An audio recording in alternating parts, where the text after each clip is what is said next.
Hello, I'm Charlotte Loesch with Premium Screenplay, and today I'm speaking with Erica Lane, a writer, director, and actress who's best known for her work writing films like Kidnapping in the Grand Canyon, You're Not Supposed to Be Here, He Slid Into Her DMs, and A Chef's Deadly Revenge. And her short film Raw, which she directed, produced, and starred in, premiered this year. Erica, thank you so much for joining me. Thank you so much for having me. I'm really excited to be here. Also, before we get started, I just want to ask, what are you watching right now? What am I watching right now? Okay, I've been watching Nobody Wants This on Netflix, the rom-com. Thoughts? I Thoughts? I haven't seen it yet, but I've heard good things. it's really cute and I write a lot of rom-coms, so like I love watching that Yeah. stuff. Also I'm rewatching Girls for like the third time and Oh uh, my gosh. Oh it's no. Now the whole interview is going to be about girls. I know there's so much to say. I love it so much. Yeah, I just like finished like rewatching season one again and Wow. I just finished watching the entire series for the first time, really and I'm still in the aftershock of it. right. It's incredible. It's so funny. Also, as a woman in my early 20s, I felt like it was like something that I was obligated emotionally to watch, and Yeah, it really hits different too when you're really relating because I think when it was coming out, I was like too young to like fully grasp like Mhm. gravity of the situation. Yeah, But then rewatching it like later on, I was like, oh my God, it's so on point.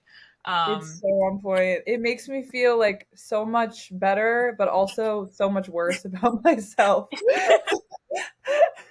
Hopefully It's, mostly better. Yeah, it's yeah, so fun. it's Also really inspiring. Just the writing I feel like is so fun. So whenever I'm right.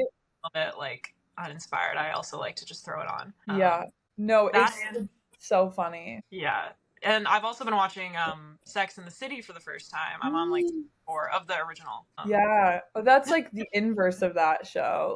Like, Yeah, very different. But funny to watch them also at the same time because Mhm. they're so different, but they also have some fun like, similarities that like play off each Yeah. other. Oh, Yeah. that's awesome. That's a good like double feature pairing. Like you watch Girls and then as a palate cleanser you watch Sex and the City. Yeah, something like really like crazy happens in Girls. I'm like, all right, I gotta watch Yeah. Carrie on a date or something. Yeah. No, exactly. I just need to see her little run across the street and I'll feel better. Yeah, and her outfits, Her outfit outfit. inspiration, Oh, always. Um, incredible, incredible. yeah. Well, I guess I want to get started with just sort of taking me through your creative journey. So, you've obviously been a filmmaker and a writer for a while. What was your first inspiration or inkling or moment where you were like, okay, I want to get into writing, I want to get into film? Yeah, I mean, I feel like I always really loved writing growing up, and I have like a few people to thank for that. I feel like I was drawn to it, but then also, my dad would help me like type little stories on the computer when I was like really young, like Oh, in your first grade. yeah. I was like, I want to write a book. um, Yeah. but he helped me write like little things like on our computer, and that was really fun. And then I also had a my second grade teacher, Miss Seidel Oh, Slango. Um, shout out. she, she was just like this. We still keep in touch. Like she's just like the most Wow. um, teacher, and she was so into writing in just like a crazy way that like I feel like other elementary school teachers were not. And Mhm. she just like told me like she told me when I was in second grade like you are a writer and you should do it. Oh, And I was like wow. okay. And Guess that's it. yeah, but like I just loved, I mean, growing up too, I have an older brother and we just would run around. I grew up in New Hampshire and like basically like in the woods. So we would just like Mhm. frolic around in the woods making up like stories and lore and like crazy like adventures Yeah. all the time. So I feel like that's writing too. And so yeah, I Yeah. feel like a lot of little bits like that that just made me like wanna wanna tell stories. And then as I got older, like film specifically, I mean there wasn't really much film in New Hampshire. Like I didn't I didn't know a single person that like worked in the film industry at all. So I didn't really see it like as a job or like even know like what that was. I would see Mhm. like credits roll after film and be like, whoa, people worked on that. But Yeah, then yeah. I didn't really know. But then in high school, I like was just kind of thinking about what do I want to do with my life? Like, Mhm. how do I write, but also combine like the visual aspects because I also love like art, like painting and Mhm. drawing and stuff. So I was just like, what should I do? And then I tried writing like a first little short like screenplay. Mhm. And I just found that I like loved the format, and I was just like, I'm just gonna apply to film school. Wow. Um, That's incredible. Teachers will change lives. That is yeah, so it's so incredible. Like I'm also in touch with a lot of my like elementary school, middle school, high school teachers, and great. when you tell a kid that they're good at something and that it's worth trying, like that's such an incredible gift that you can give them. And I'm glad that you still keep in contact with her. That's very sweet. And I think very relatable to a lot of writers. Like you never really have one specific moment. It just kind of is a thing in your life that is Yeah, always a part of you. That's totally. that's incredible. So you, after high school, you went to Boston University and got a BS in film and TV. While you were in college, what were some of the projects that you worked on, or classes you took, or clubs that you were in that helped cultivate your specific style in filmmaking, or just like your love for film and writing in general? Yeah. As far as like classes, so I took a lot of writing classes there. Um, there was one class I feel like that really sticks out was a pilot class I took with the professor's name was Cam Miller. Mhm. Um, it was just it was just really fun. Like it was the first time I was doing like an hour long pilot kind of class, and yeah, I just loved it. And she was really a great teacher and had a similar attitude of just like go for it. I feel like Mhm. I love it when a professor is kind of like gives really great constructive notes, but is also Mhm. just like follow your voice. And Mhm. so yeah, I definitely felt that. As far as like clubs and things, I wasn't really in any clubs, which I kind of regret. But I was working a lot. I had like two different restaurant jobs pretty much Mhm. throughout most of college, and but I do think that that shaped my voice a lot, or what I like to write about or talk about. Mhm. Just because I was kind of like this, 18 to like 21-year old, go like in this environment, these Mhm. crazy stressful but also like hilarious environment. Like I don't Yeah. know, you're just like befriending people that are like 20 years older than you, like, and you're also like you're all in this like thing together, and Mhm. learning a lot, stressing a lot, but Yeah. Yeah. I think that kind of shaped some things. Yeah. Yeah. Yeah, no, that makes so much sense. Like the people that you are around inevitably are going to shape what you like to write about and how you view the world. And obviously, working in a place like a restaurant, you're meeting a million different people. And that's, Yeah. I feel that way as well. Like anytime I'm in a scenario where there's a bunch of different people, it's like, I can pull so much for characters and for drama, life imitates art. So Totally. that's a really cool aspect. So you went to BU and then you went to USC to get your master's. Mhm. uh Tell me about how the transition was from undergrad to getting your master's, and sort of what the difference in the programs looked like. Yeah, the transition was kind of crazy. I found out like or right when my junior year started at BU that I could graduate like a year early. And I was like, great, I can save money. But then I was like, wait, but then what? Like what should I I don't know, because I didn't feel like I was like done like Mhm. learning with writing. Because like when you're in the general like film and TV program, I just didn't feel like I got to like focus on it as much as I wanted to. Mhm. And also being in Boston, it's like you're not in like the hub of the industry, so I wasn't Mhm. like making those like same connections. Mhm. So then I was like, okay, I kind of made the snap decision where I was like, I want to go to grad school. And then I looked it up, and USC's application was due like in a week or something. And so I was like, okay, like this looks There we that's go. what I'm doing. And I applied there, and I applied to NYU as well. And then I got into USC, and I was so excited because yeah, I had to kind of make that snap decision, but by the time like the decision process was rolling around, I was really stoked, and I was just like, I know exactly what I want to do, is go there. And so yeah, then I went, and the programs were, yeah, very different. It was also funny like coming at it because I felt so fish out of water and young. And I was just like, okay, like, don't tell anyone that you're 21. Like, don't let anyone know that you're here. But no, everyone was really great. It was, there was only like 30 people in our program. So wow. very small. And like, we all got to know each other like really well, like pretty quickly. Whereas like the BU film and TV, it's like such a big thing, people in it. But yeah, the main difference was it's like you were just writing pretty much. Like every class was just writing. With the exception of we had one like directing / acting class.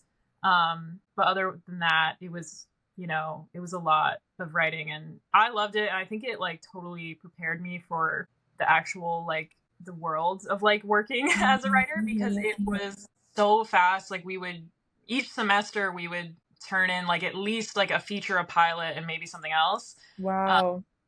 And so, but that's like working on the Lifetime stuff, they'd be like, we need the first draft in 2 weeks or something. And I'd be like, okay. So I think it really helps to like, or help to have those kind of deadlines of like, oh, I can do it because I've done it before. So I will, I will do it again. Yeah, yeah. Wow, that's crazy. That is a very quick turnaround, but like you said, very valuable to have that experience before you're put in a position where it's like, okay, I need to do this or bad things will happen. Totally. And then people like, you can always extend deadlines a little bit and stuff, but it is good to like to get it done. And yeah, and I think the other difference in the program is like the classes were very small too. Like a lot of times they'd just be like 5 or 6 of us in a workshop, which I really loved. And I had some professors there that I just loved so much too, like Sharon Green and Irving Belatesh. Like we still keep in contact, and just like very inspiring. I think that is where I like really found my voice and like what I like talking about. And yeah, like kind of at the end of grad, like it's funny, like you're doing like all this work, and then at the end I was like, wait, okay, I'm now just seeing what I'm doing. And I know like some other friends too, and we were just like, oh. But yeah, you get it now. Yeah. Yeah. Oh, that's great. I love it. Yeah. To anybody. So tell me about, you graduate, what comes next? How did you navigate post-grad and finding your way into your first job? Yeah, post-grad, I right after I graduated, I started working at a production company for about like 6 months. I was there. And that was good experience for the whole, just kind of like the assistant, grind and kind of knowing what that was like. But I didn't have any time to write because I was gone for like 12 hours a day. And I don't know. I was also working at a restaurant as well at that time. So I was like working like 6 or 7 days a week. And Wow. I just felt like, I don't know if I can sustain this. And from what other people had told me, and like my professors had told me, they were just like, writing is the most important thing, and like you should do it every day. And so I decided to like leave the production company and just work at the restaurant like 3 days a week, and then write the other 4 days pretty much, and try to like write every day as much as I could. And from there I wrote like a new sample, and then I submitted that to like contests, and then it ended up like winning the Screencraft Fellowship. And then I signed with my managers like around that same time. So it kind of all like I'm really glad that I kind of decided to do the writing focus Mm-hmm. in that time period, because I don't know, I was like, is this a bad decision to leave, the steady thing for the unknown? And yeah, so I ended up it was about like a little over a year of feeling like totally lost and confused, which like isn't like super long in the scheme of things, but I definitely felt like, I don't know, yeah, very like, what now every single Mm-hmm. day for that year, because it's like in school you have so much support, and there's all these things happening, and then school ends and you're just like, I'm the support. But what am I doing? Yeah. um Yeah. but yeah, Wow. then that like summer 2022 is when um I signed with my managers at the cartel, and shortly after that, the first lifetime opportunity popped up. It was Mhm. an OWA, so just like an open writing assignment to pitch on. And then I pitched on it, and then that's how I started working with them. Wow. So tell me specifically what the process looked like when you were signing with your manager. Like, Yeah, what were so the step by step yeah, markers? it was a really random like connection of meeting them. So I had applied to a screenwriting contest back in like 2019 or like Mhm. 2020. It was the We Screenplay, one of those, like the Mhm. pilot one. And someone who worked there found my script from that contest. So this is now like 2 or 3 years later. She like Mhm. found it in the pile and read it and just sent it to my managers. Um, and they read that, and then they reached out to me and said, like, we read this, Mhm. let's talk. And so I had like a preliminary, like I had a chat, and Mhm. just kind of getting to know each other a little bit. And then they were like, send us something else. And so I sent them like another one of my scripts, and they read that. And then we like talked some more, and they're like, okay, send us something else. And so I ended up sending them like all of my whole portfolio essentially, which uh, Wow. I think was like two pilots, 2 or 3 features, I think. Mhm. Um, yeah, maybe like a short or something. Mhm. Um, so yeah, I ended up like sending them everything, and then and so the process took about like a month or two of like chatting and sending stuff and reading, and then they said they wanted to work together, and I was like, yeah, I was so excited. Just because Wow. they're amazing, and they're so great to talk to, just like as people first of all, and then Mhm. also like as managers in the business sense, and they just give incredible notes. And yeah, so Mhm. I felt really lucky to have met them, to have that random thing happen, to like to meet them. So Yeah. Wow, that's incredible. So how did um in terms of like submitting to contests, I know that's one thing that writers, like younger writers, are told to do that is something that is a way to get their name out there. In your experience, what contests, I know the We screenplay specifically, that ended up being the connection of how you got your managers. But how do you feel just in general about like submitting to contests? How do you know when a script is ready as well to submit? Because I know also a lot of writers deal with like feelings of self-doubt, like, oh, I need right. to wait till it's perfect before I can submit it. How do you discern when it's ready? Yeah, I think it's hard to discern when it's ready. I would say if you feel like your voice really shines through, and that the characters feel really strong and have like really strong drives, like I would say that, like, I don't know, because I've never like worked at like a contest, but and just in my experience, I feel like the scripts that I've had that have those like elements, like the voice and the characters more highlighted, I think they've done better than others. um Mm. and yeah, I guess like it's so subjective too. Like different contests look for different things. Like Mhm. sometimes like I feel like really high concept stuff will, win or like be what Mhm. people are looking for. But others it's like it's more like a intimate character driven piece could. Mhm. Mhm. So but I think as long as it's like, I feel like voice is a really big thing. Like your certain like flair that you bring to it, and like if your personality is kind of shining through, Mhm. um and just making sure like, yeah, it's like understandable, but then also like there's that extra element. I don't Mhm. know. but yeah, there are so many, and I was submitting them to them a lot in grad school.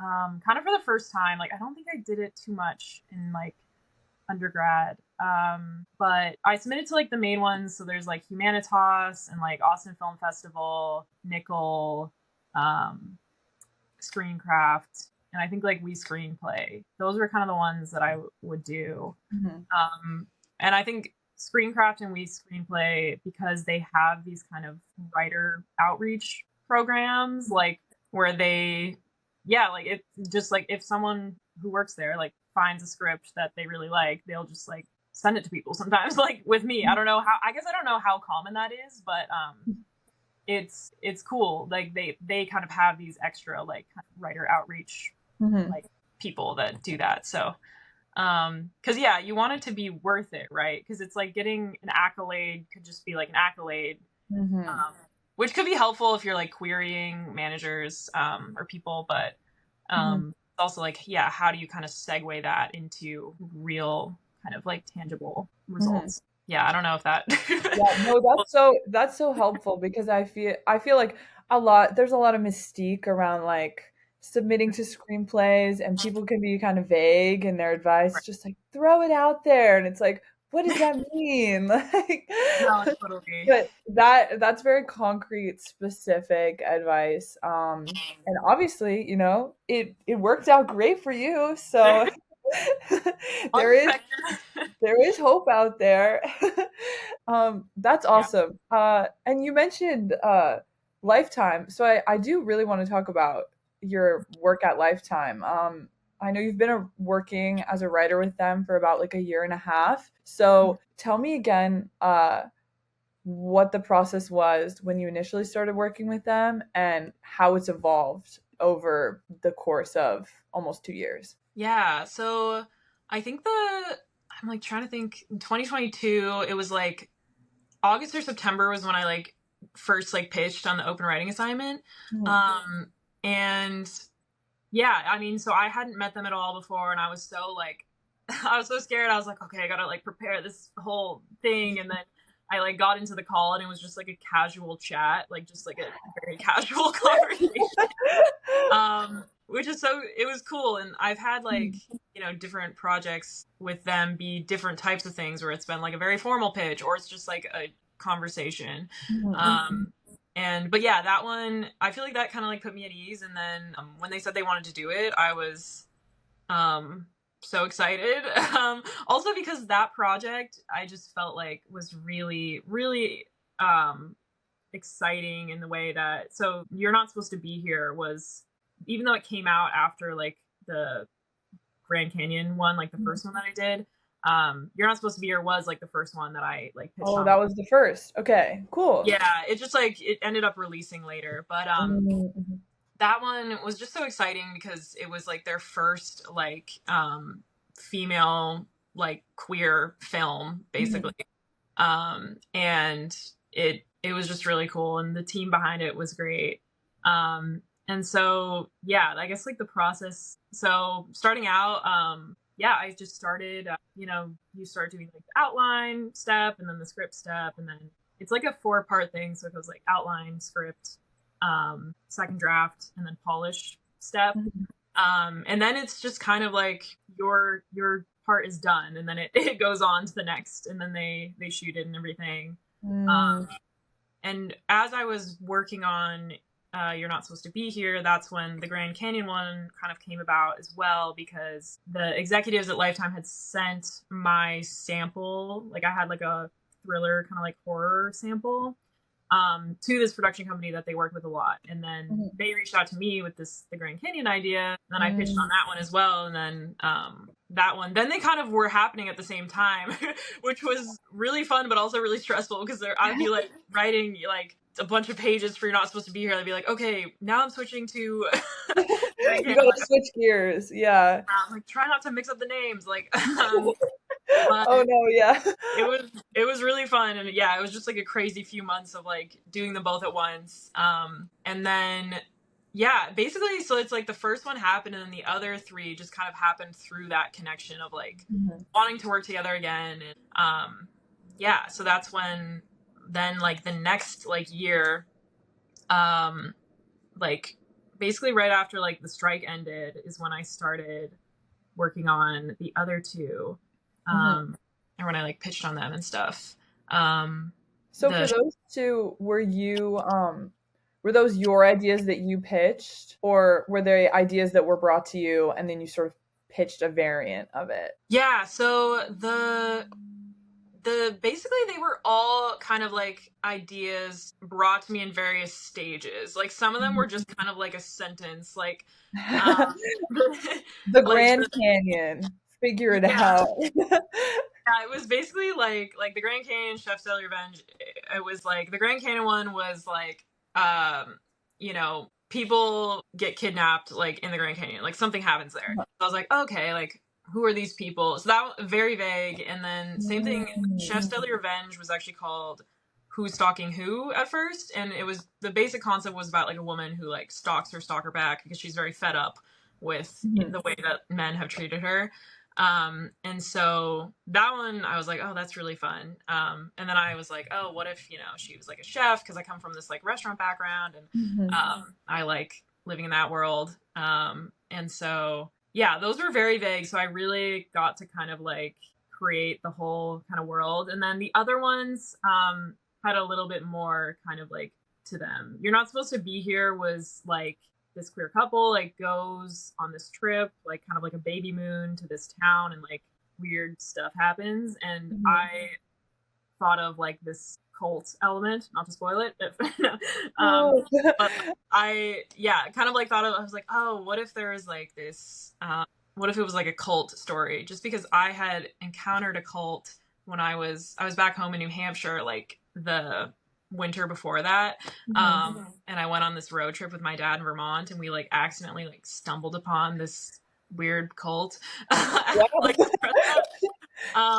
that were very like hippie vibes, but yeah, also sinister. And Mhm. it was just very inspiring for that. I was like, oh, what if so yeah. And then the most recent one, He Slid Into Her DMs, that one was actually a full script ahead of time, and it was just like a page one rewrite that I was brought on to. Mm. So Okay. all Cool, very, cool. yeah, stages. Yeah, that's super cool how they were all pretty much different stages of development, and you had different amounts of creative freedom, I'm Mhm. assuming, within each project. Can you tell me about Yeah. like the timeline? Like they give you the idea and they're like, all right, what does it structurally look like until you're done and hands off the project? Yeah, they varied in time too. Like two of them, I feel like I had a good amount of time. Like it would be like 4 weeks for the outline, which honestly was the hardest step every time, just Mhm. because the outline is so in depth. Like you have to have every single scene heading, every single like scene description. So you're really just like figuring everything out in that step, and that honestly took longer than like pages a lot of the time. Yeah. Um, so yeah, the outline for like two of them, I had like 4 weeks, and then it would be first draft 4 weeks, Hmm.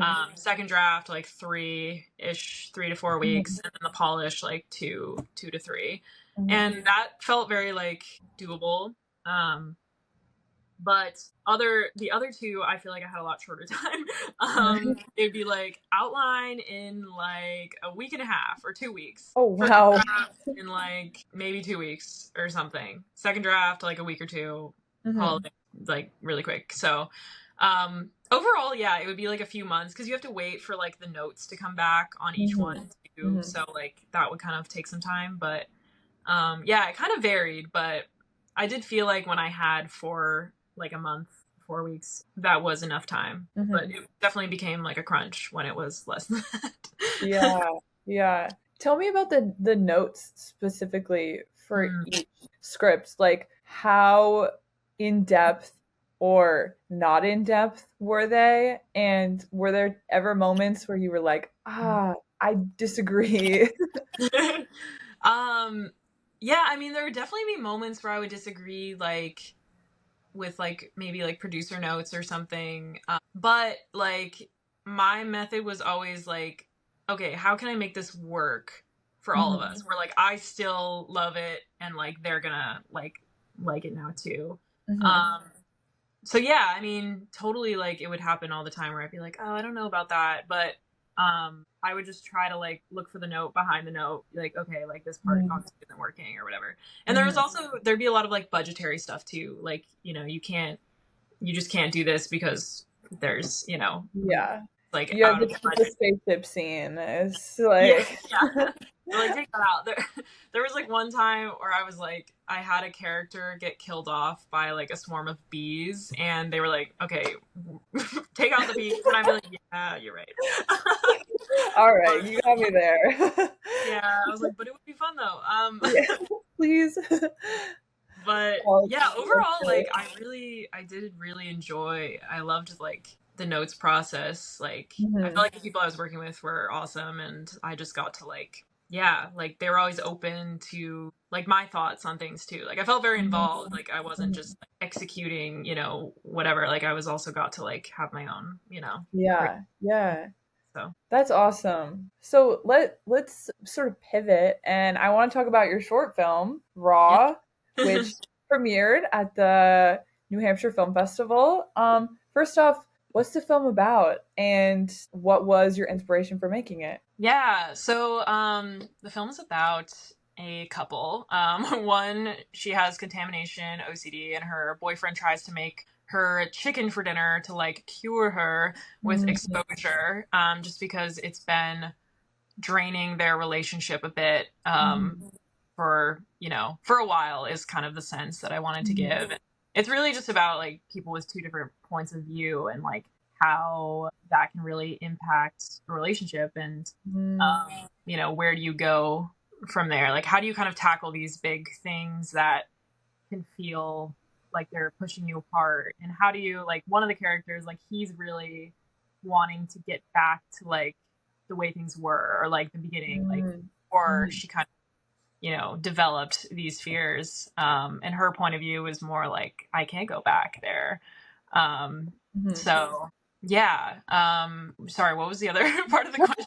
Oh, no, no. I just want to get like a overview of what the film is about. And tell me, I know that you took on a lot of different roles when you were making the short film, producing, directing, also in it. So Yeah. tell me what it was like balancing all of those roles and Mhm. also working with other people throughout the process, because making a short film I feel like is a very intimate experience, and especially when you're taking on more than one role, it can probably feel pretty overwhelming. So how did you manage that? Yeah, I mean, it was super overwhelming. I sort of had, so I started like thinking about it during like the strike, and it was kind of like the perfect timing because I was like, I'm not doing anything else, and there's no chance to be doing anything else for the Yeah.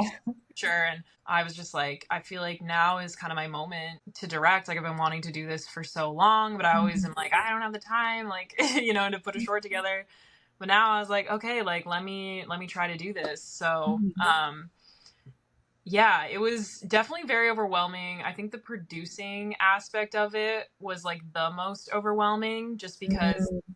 it's like hard to think about all the little like nitty gritty details when you're also like, okay, let me sink into the creative, like the character acting and Mhm. like all that stuff. So it's very like a left brain, right brain like situation that was kind of hard. So I think to do it again or like for whatever my next project is, like I don't want to be as involved in the producing aspect.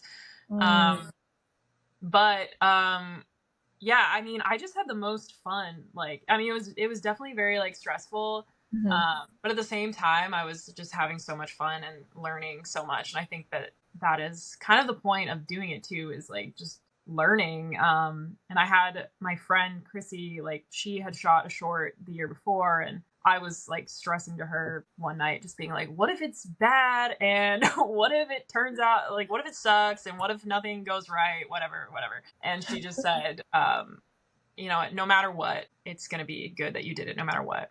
And I was just Mhm. like, in my head, I was just kept after that, was just like, no matter what, like, no Yeah, matter what, yeah. it's like a great thing to do if like, and it's like you did something, like, is what I told myself. It's like, okay, you're Mhm. doing it. But yeah, it was super. it was really fun. Like I wrote the script like kind of like way like earlier that year, like February like 2023-ish, and then Mhm. I kind of set it aside for a while. I had some like life stuff going on. Because it's about a relationship. It was very much inspired by my life Mhm. Mhm. in a relationship. And that relationship ended, and then I just sort of, it ended over the summer. And I just sort of felt like, oh, like, can I still do this script? Like, what Mm. should I do at this point? I just felt kind of like, I don't know, like not fully believing in myself. And then Yeah. I decided to still do it. I had a conversation with like the DP, Rogel, and he was just like, no, like, you're doing it, like, come on. And I was like, yeah, you're right, okay. So and then I met Will, the other actor in it. He actually went to BU as well, a few Mm. years before me, and I met him through a close friend, and Mhm. um, who he's amazing. Like, he's always playing these awesome characters, and he's been in a bunch of features and shorts that have gone to like South by and like Slam Dance, Wow. like all of these cool places and Tribeca and stuff. And Mhm. so he was amazing to work with because he is such a professional. Like, he knows what he's doing. He's so experienced, and I was just there like, I'm new. Like, I don't know what's going on. And so that was really helpful. Like, I felt like gathering the team surrounding me, like, they were so great, and they just like believed in it, and they were also just very like experienced. And yeah, and Mhm. then we just like rehearsed, and then we shot it like in the fall, and um in one day, just like in my kitchen. And it was so fun. It was like the best day ever. Like, it was such a Wow. hard day, but I remember like collapsing like a loaf in my head that night, just being like, that was the best day ever. Oh, you did it. Yeah, it was really, really fun. Mhm. I think just like it was very exciting for me to like have control over the entire process of something from start to Mhm. finish.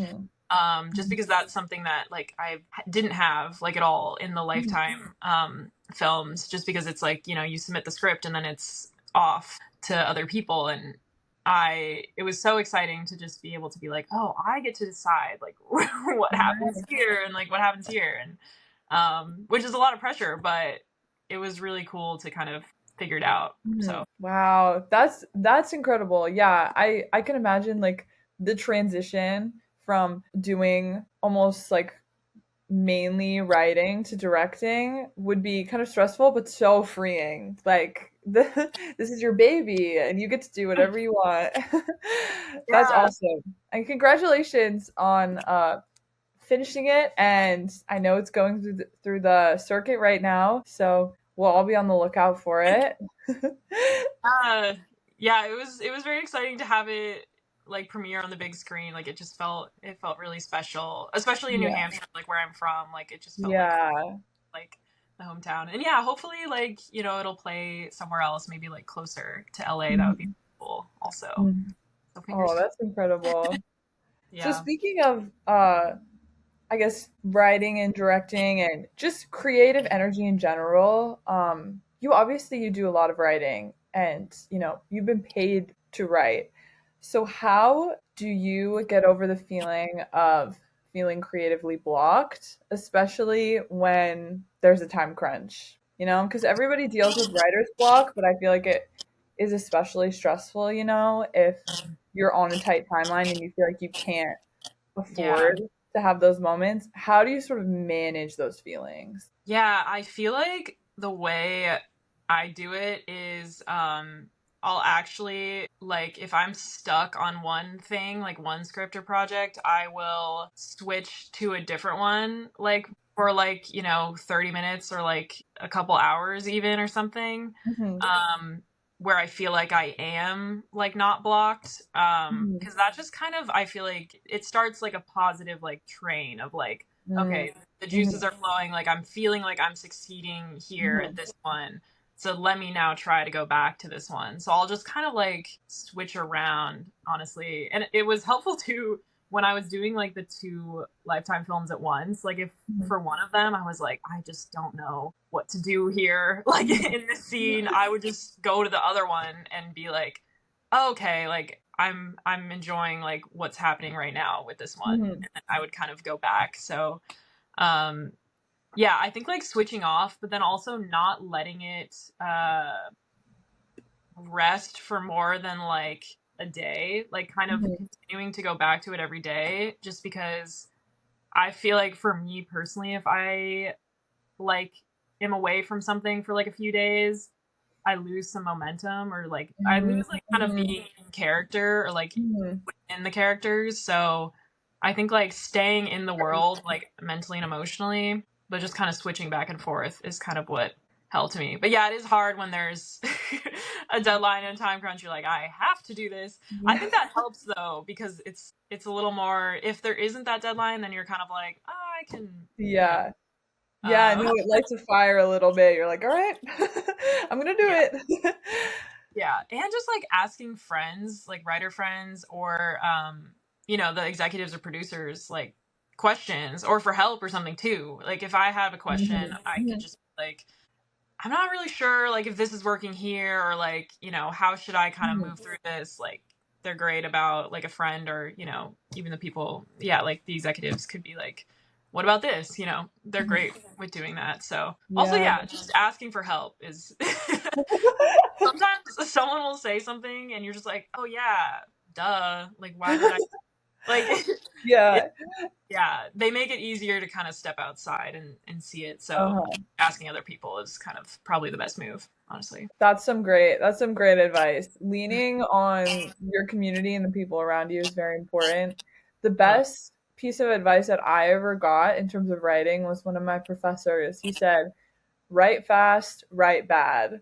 Yeah. And I really resonated with that because, it's really hard sometimes when you want things to be perfect, but at the end of the day, you just have to let everything out and not worry about it being perfect on the first try, or else, you won't even start. So those are some great thoughts. I'm Yeah. curious, we could do one last pivot towards just sort of broader industry questions. We mentioned the strike earlier, and you've been working in the industry for a while.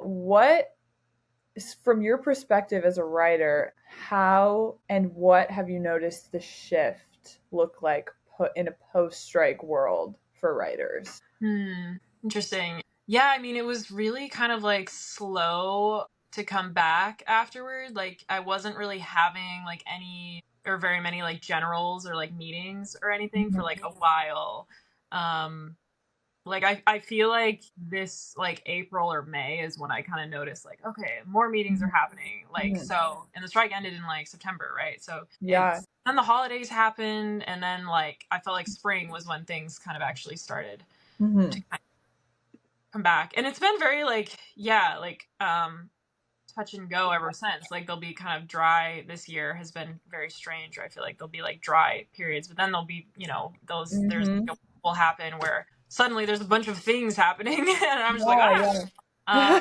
So I don't know. It's really all over the place, and I can only speak from it as someone who mostly just works in features, Mhm. which is just a different world than like the TV world. So, like I'm pitching features or writing them, or, you know, developing and stuff, and it's just like, yeah, I feel like, I guess like I'm always like, I feel like I always have like seven projects in my mind kind of going on at once, that like Yeah. are in various stages that I'm like trying to get done, or trying to like, you know, pitch at some point. But that's just kind of my own thing. Whereas, yeah, the broader industry, I don't know. Yeah, I think it's also so individual. Like, or Yeah.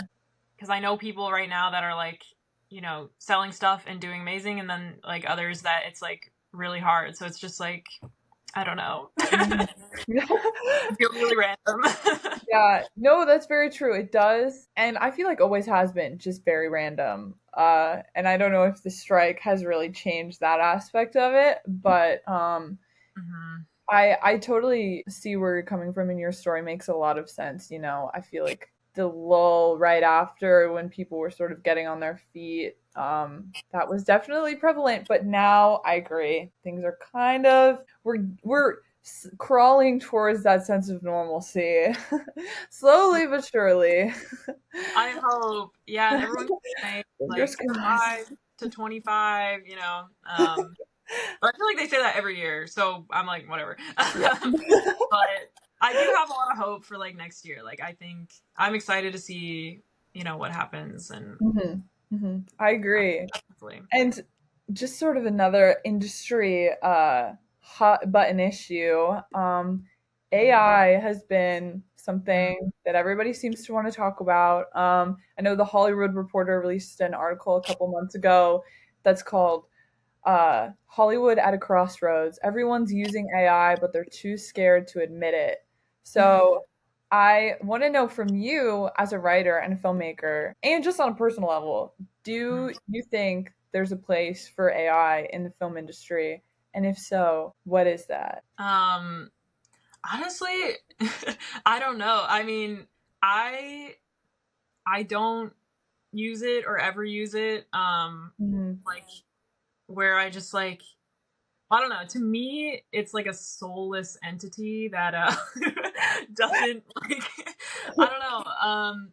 Because I think stories come so much from like the heart, and the reason stories are amazing is because they like come from one person's very individual like soul experience, and Mm-hmm. like what they've kind of every little bit like good and bad that they've like endured or enjoyed like throughout their life. And Mm-hmm. so obviously like a robot or like an AI can't like recreate that to me.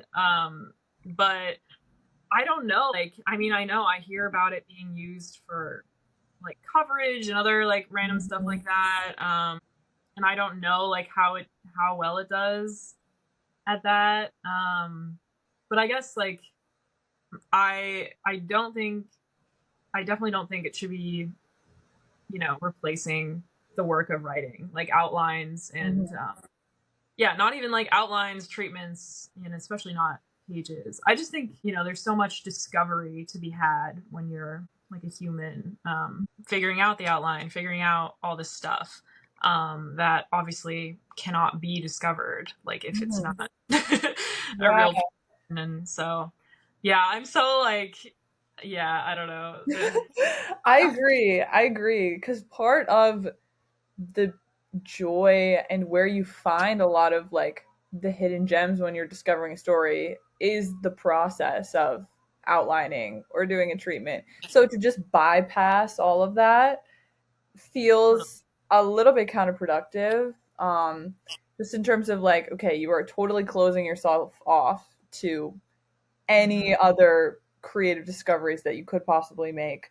Um, and I agree, soulless entity is a great. I'm going to use that. It's a great way to describe it. But Yeah. It's I'm so sad because it's like these, like, why are we using it for like the fun job? Like, I don't know. right. Like, I don't know. I agree. I agree.